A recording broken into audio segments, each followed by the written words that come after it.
Bharatiya Janata party के think tank ने सोच लिया कि ये समीकरण तो मजबूत बन रहा है, तो इस समीकरण को तोड़ा कैसे जाए। तो इसको तोड़ने में सबसे पहला जो लक्ष्य था वो था कि लालू प्रसाद के पास एक भी लोकसभा में सीट नहीं है। आंकड़ों के दृष्टि से देखा गया तो आंकड़ों में थोड़ा सा अंतर जरूर था, लेकिन सबसे बड़ी बात थी कि भारतीय जनता पार्टी को यह हार उसके ओवर कॉन्फिडेंस के चलते मिली थी। चिराग पासवान इस सीट पर अपनी दावेदारी जरूर कर रहे हैं, लेकिन भारतीय जनता पार्टी को यह बताना होगा कि इस पर कौन सा मजबूत उम्मीदवार है जो धन बल जल सबसे साम दाम दंड भेद सब अपना करके इस सीट को जीत सके। और खास करके इस सीट पर जब भी आप कोई फिल्म देखते हैं तो उस फिल्म के पीछे कितने लोगों की मेहनत लगी है, क्या क्या हुआ है। और अक्सर आपने देखा होगा कि जब फिल्म का प्रीमियर चलता है तो उस समय कई आपत्तियां दर्ज होती हैं। फिल्म से पहले भी आपत्ति दर्ज होती है कि ये सीन हटाना पड़ेगा, वो सीन हटाना पड़ेगा, और उसके बाद जाकर के एक कंप्लीट फिल्म होती है। बहुत लोगों की मेहनत के साथ साथ ऐसा देखने को मिलता है जब आप सिनेमा हॉल में जाते हैं, उस फिल्म को देखते हैं, उस पर अपना पॉइंट देते हैं, विचार देते हैं, तब जाकर के फिल्म जो समीक्षा के दौर से गुजर कर आती है तो वो सफल असफल होती है। ऐसा ही इस देश की राजनीति में भी होता है। और इस देश की राजनीति में जब लोकतंत्रीय प्रक्रिया से आप गुजरते हैं तो उसमें कई तरह की प्लॉटिंग होती है, कई तरह की कहानियाँ लिखी जाती हैं और कहानियों में बहुत सारे चेंजेस होते हैं। आज हम ऐसी ही कहानी आपको बताने के लिए आए हैं। हमारे पास एक कहानी है जो 2024 के लिए स्क्रिप्टेड है और 2024 में उसका लगभग फाइनल हो चुका है। सिर्फ तिथि घोषित होनी बाकी है कि इस दिन ये कहानी लिखी जाएगी, पढ़ी जाएगी और देखी जाएगी। लोकतंत्र में आप जानते हैं कि अक्सर फैसले जनता करती है और जनता के फैसलों पर ही टिका होता है कि अगला स्टोरी हिट होगा, नहीं हिट होगा, क्या होगा। अब आप ये बात समझ रहे होंगे कि पिछले दो चुनाव से 2014 और 2019 में भारतीय जनता पार्टी ने एनडीए गठबंधन के तहत केंद्र में अपनी सरकार बनाई। सरकार बनने के बाद ऐसी कई बातें थी जो लगातार चल रही थी। उन बातों में एक बात तो तय नज़र आ रहा था कि भारतीय जनता पार्टी ने अपने आप को उस जगह स्टैंड कर लिया है जहां से वो सत्ता तक पहुंचने का मादा रखती है, चाहे वो वोट बैंक के हिसाब से हो या अन्य समीकरणों के हिसाब से हो। 2014 में जब नरेंद्र मोदी देश के प्रधानमंत्री बने, उसके बाद से उन्हें सबसे पहला झटका बिहार में लगा और लालू प्रसाद नीतीश कुमार ने मिल करके उनको ज़बरदस्त झटका दिया। बिहार में उनकी सत्ता नहीं बन पाई। इन सारी बातों को लेकर के जब चर्चाएं चलनी शुरू हो गई तो इसमें समीकरण गढ़े जाने लगे कि आखिर ये किस समीकरण के तहत भारतीय जनता पार्टी को हार मिली है। आंकड़ों के दृष्टि से देखा गया तो आंकड़ों में थोड़ा सा अंतर जरूर था, लेकिन सबसे बड़ी बात थी कि भारतीय जनता पार्टी को यह हार उसके ओवर कॉन्फिडेंस के चलते मिली थी। ये बात भारतीय जनता पार्टी समझ गई और धीरे धीरे उसने फिर से अपने आप को उस जगह पर ले आया। 2017 में घटना घटती है और नीतीश कुमार फिर से उस पाले में चले जाते हैं। भारतीय जनता पार्टी के लिए वो आंकड़े आसान हो जाते हैं। 2019 के चुनाव में आपने देखा भी होगा कि 40 में से 39 सीटें एनडीए जीत करके आती है। 2020 में चूंकि लोकल चुनाव है और समीकरण भले ही वही हों, लेकिन समीकरण के दूसरे पहलू में जो लोकल चुनाव थे उसमें खास करके एमओआई समीकरण के लोग काफ़ी एग्रेसिव हो गए थे। कांग्रेस और वाम दल मिलकर के भी इसमें, चूंकि वाम दलों का वोट जो होता है वो कैडर वोट होता है, लड़ाई बहुत कड़ी हुई, टक्कर की लड़ाई हुई, लेकिन इसमें भी जीत नीतीश कुमार के रहते हुए भारतीय जनता पार्टी जिस खेमे में थी एनडीए जीती, सरकार बनी, लेकिन ये भी नहीं चल पाई और 2 साल के अंदर ही नीतीश कुमार एक बार फिर से शिफ्ट हो गए और आज एक बार फिर से 2015 वाला समीकरण देखने को मिल रहा है। ये कहानी यहाँ से हम आगे अब बढ़ाते हैं। इस कहानी में अब चेंज हुआ है।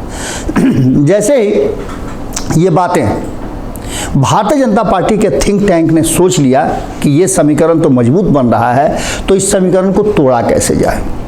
तो इसको तोड़ने में सबसे पहला जो लक्ष्य था वो था कि लालू प्रसाद के पास एक भी लोकसभा में सीट नहीं है।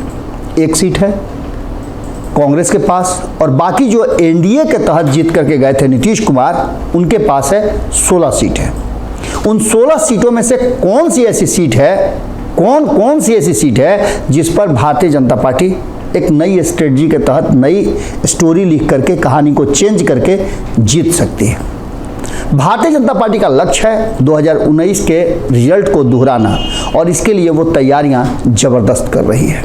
समीकरणों के हिसाब से आपने देखा होगा तो लव कुश समीकरण से उसने 2 लोगों को छांट के लाया, एक बिहार में प्रदेश अध्यक्ष बनाया और दूसरा लेकर के आए आरसीपी सिंह को जो नीतीश कुमार के करीबी थे, यानी लव कुश समीकरण को यहाँ फिट किया। लेकिन इससे भी लव कुश समीकरण का वोट बैंक नहीं टूट रहा था, क्योंकि अभी भी उपेंद्र कुशवाहा खड़े थे जो कुशवाहा समाज के एक बड़े नेता हैं और उनके पास वोट बैंक का एक बड़ा कहा जाता है कि आधार है, बेस है।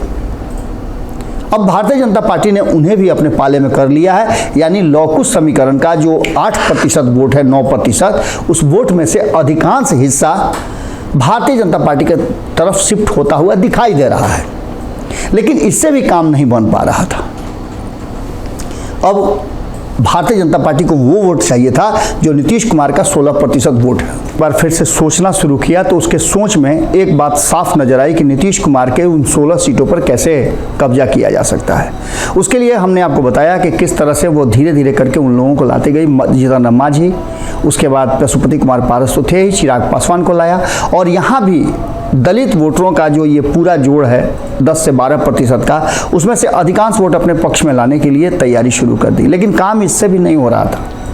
तब भारतीय जनता पार्टी ने एक नई स्ट्रेटजी बनाई और उस स्ट्रेटजी के तहत 1 दर्जन ऐसे सीट हैं जिसको उसने रेड जोन में रखा।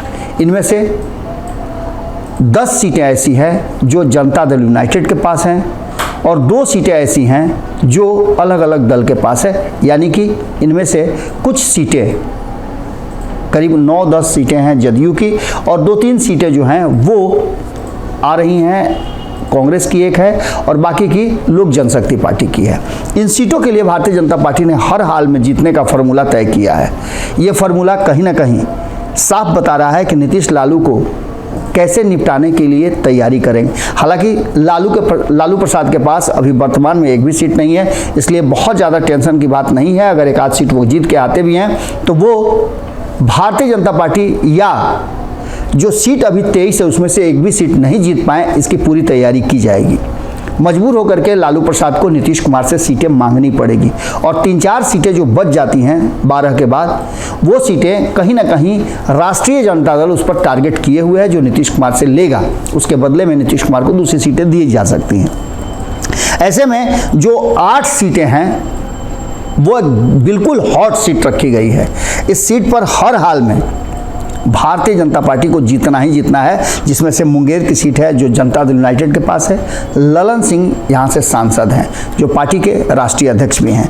तो वहीं गया की सीट भी है जिसको हर हाल में भारतीय जनता पार्टी जीतना चाहेगी और इस सीट को जीतने के लिए उसने अपनी तैयारी शुरू कर दी है। यहाँ विजय मांझी सांसद हैं और ये भी सीट कहीं ना कहीं जदयू के पास है। वैशाली की सीट की बात करें तो यहाँ लोक जनशक्ति पार्टी अभी पशुपति कुमार पारस गुट के पास है। वीणा देवी यहाँ से सांसद हैं, लेकिन जो मामला सामने आया है उनके पति का, उसको लेकर के भारतीय जनता पार्टी काफ़ी एग्रेसिव है और ये सीट लोक जनशक्ति पार्टी को जा तो सकती है। चिराग पासवान इस सीट पर अपनी दावेदारी जरूर कर रहे हैं, लेकिन भारतीय जनता पार्टी को यह बताना होगा कि इस पर कौन सा मजबूत उम्मीदवार है जो धन बल जल सबसे साम दाम दंड भेद सब अपना करके इस सीट को जीत सके। और खास करके इस सीट पर राजपूत को देने की तैयारी चल रही है और राजपूत का कौन सा ऐसा नेता है जो इस सीट को जीतने की मादा रखता है। खैर, इसके आगे की भी कहानी आपको बताते हैं कि वाल्मीकि नगर सीट है, ये भी जदयू के पास है और यहाँ उपचुनाव भी हुआ था जिसमें अभी वर्तमान में जदयू के ही सांसद हैं सुनील कुशवाहा। इसके अलावा झंझारपुर की सीट है जहाँ रामप्रीत मंडल हैं। ये सीट लगातार भारतीय जनता पार्टी जीतती आ रही है, मिथिलांचल की सीट है और यहाँ जदयू अभी जीती हुई है, तो इस सीट पर भी निगाह है और ये रेड जोन में रखे गए हैं सीट। इसके अलावा आपको बता दें कि एक पूर्णिया की सीट है जहाँ संतोष कुशवाहा हैं, 2 बार जीत चुके हैं, तीसरी बार उन्हें हैट्रिक लगाने नहीं दिया जाएगा। हमने आपको रिपोर्ट में भी बताया था, आपने देखा होगा संपादक नमन मिश्रा जी जब पूर्णिया का दौरा कर रहे थे तो जनता ने पूरे तरीके से सिरे से खारिज कर दिया था संतोष कुशवाहा को। ये भी जेडीयू के नेता हैं और इनका नया नया संबंध जो है वो बीजेपी की तरफ शिफ्ट होता हुआ दिखाई दे रहा है। रेड जोन में अब देखना दिलचस्प होगा कि यहाँ क्या कुछ होता है, किस तरह से भारतीय जनता पार्टी यहाँ लड़ाई को चेंज करती है। तो वहीं सुपौल की बात करें तो यहाँ दिलेश्वर कामत हैं जो जेडीयू से ही हैं और यहाँ भी भारतीय जनता पार्टी जीतने का हर वो काम कर रही है। जमीनी स्तर पर तैयारियां शुरू हो गई है, कई लोगों का नाम सामने आ गया है। आरएलजेडी के तरफ से भी एक सख्त तैयारी कर रहे हैं जो आईआरएस रहे हैं, ज़बरदस्त तैयारी कर रहे हैं। आम लोगों से मिलना, पूरे दिन सुपौल में रहना, हर दुख सुख में लोगों के शामिल होना और एक स्ट्रेटजी के तहत वो लगातार, चूँकि उनका बैकग्राउंड भी रहा है पॉलिटिकल, तो वो आईआरएस रिजाइन करके बीआरएस लेकर के और वो इस चुनावी समर में कूद गए हैं।